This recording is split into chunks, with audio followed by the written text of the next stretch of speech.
I hope you all had a very Merry Christmas. This is your boy Ango. We got some big WWE and AEW news. Don't forget, we're giving away this championship belt at 100,000 subscribers.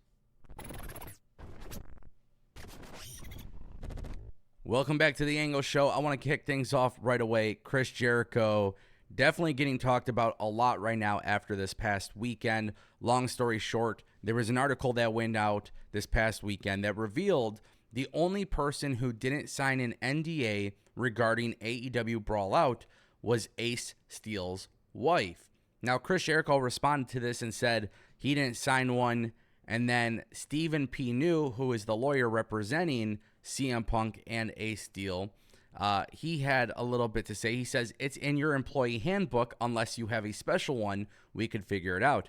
Now, I'm going to show you guys this tweet right here because Chris Jericho, he responded. He says, hey, Stephen P. New, I don't adhere to an employee handbook and have never had one in 4 years of working for AEW.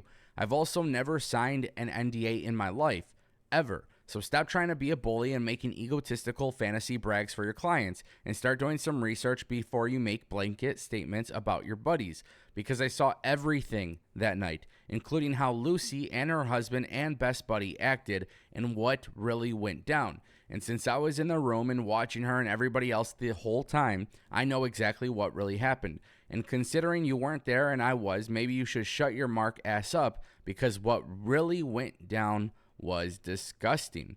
Now, this became a very major talking point this past weekend because Chris Jericho is inserting himself into this. Stephen P. New later on responds by saying he's going to use these tweets as part of the Exhibit A or whatever it is. Look, here's what I will say. AEW is going into World's End. There is literally no reason whatsoever that AEW should be having this drama yet again come up. So at the end of the day, regardless if you love AEW or don't love AEW, I think we can all agree that none of this being put out publicly helps AEW. And Chris Jericho or CM Punk or Tony Khan or the lawyers or whoever it may be, either drop this completely and move on or continue to put this out there in the public, and literally you're going to see that people will have a lot to say about it. And it doesn't benefit anybody in this particular case. And it sure as hell doesn't help AEW. They are going into AEW World's End. CM Punk is not in your company anymore. You guys want to do NDAs. You want to have people sign these things. You don't want it coming out in the public. That's fine. Drop it and move on from it. Because at the end of the day, with Chris Jericho talking about this, I personally don't think it's a good look for anybody involved. And realistically, you know what? The reason why the NDA is there is because it makes the company look like shit and it makes everybody involved look like shit.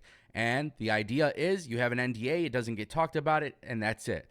At the end of the day, I think this is way too silly. This is another distraction for AEW as they're trying to rebound with their product. And I will tell you guys this, and I said it in 2021, and I will say it now in 2023. The more drama, the more drama that's talked about it's literally gotten to the point where people care more about this stuff than the actual product. And that means your product isn't doing good enough. So you got to improve your product to the point where this is no longer a focal point. But unfortunately, everybody here would rather talk about the drama than talk about the product. And I think that tells you everything you need to know.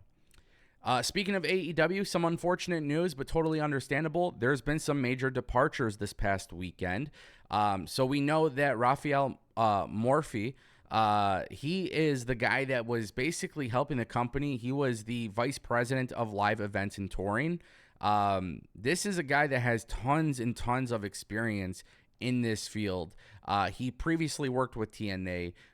He also worked with WWE back from like the early 2000s all the way up until 2020? Maybe I might be off by a year or two. But he worked for WWE. He went into AEW. He was responsible for AEW being able to do these live events and getting these arenas and things like that. He was a very instrumental part of the formation, in terms of like actually expanding AEW and going on tour and stuff like that. He was a big part of that. And then what was interesting is Raj Giri and Fightful Select had also reported that there is another departure. And this time, it is Dana Massey, she was there from the early days. This is, I want to say, Matt Jackson's wife. I believe it is Matt Jackson. Sometimes I get mixed up. But Matt Jackson's wife was basically working for the company, helping with like marketing and merchandising. There was really no sort of information as to why she was leaving the company. But then there was some stuff that came out. Dave Meltzer came out and talks about this, and he says a lot of this had to do with Brawl Out and how she was offended with like the way AEW didn't defend her and her family and stuff like that. And look, AEW is losing 2 executives. You have to grow. It seems like AEW is losing a lot of those day one people. We know QT Marshall. He's doing his own thing now. He's leaving by the new year. What I would say is this. Anytime somebody leaves, that's business, that's life. They have to make a decision that's best for themselves, right? So in the case of Raphael, in the case of Dana, it's okay. Like, they're going to do what they feel is right for them. With that being said, the best thing for AEW to do is just move on. It's time for AEW to move on. It's time for AEW to put out the best product forward. And you got to, adapt. You got to be ready for things like this. When people don't want to be there, get ready to adapt. I think the biggest mistake that I've seen throughout wrestling, covering wrestling all these years, is that people, especially fans, they get so fixated on it has to be this way. This person has to do this, etc. No. When people want to leave, when there's issues, when there's drama, whatever it may be, the best thing to do is put your best foot forward and march forward. Not move backwards, nothing like that. So as a fan, whether you like this or not, it's happening. And if you want AEW to succeed, you got to support AEW, and AEW has to be willing to adapt to make sure that they are in place to succeed. I also would expect more departures as time goes on, because that's what life is. People leave their jobs, and it's not that big of a deal. Our final topic of today's video, guys, WWE, The Rock. What is actually happening here? This is insane. So it all started with this kid named Jaden. He was doing a Make-A-Wish. He was getting his wish granted. The Rock basically was, he kind of just said a little secret that may or may have not involved some dude returning to WWE to lay the smackdown on all their candy asses. Now, basically, The Rock here is teasing his return to the WWE. Now, what's even more interesting is that there is some chit-chat about The Rock being at Elimination Chamber in 2024.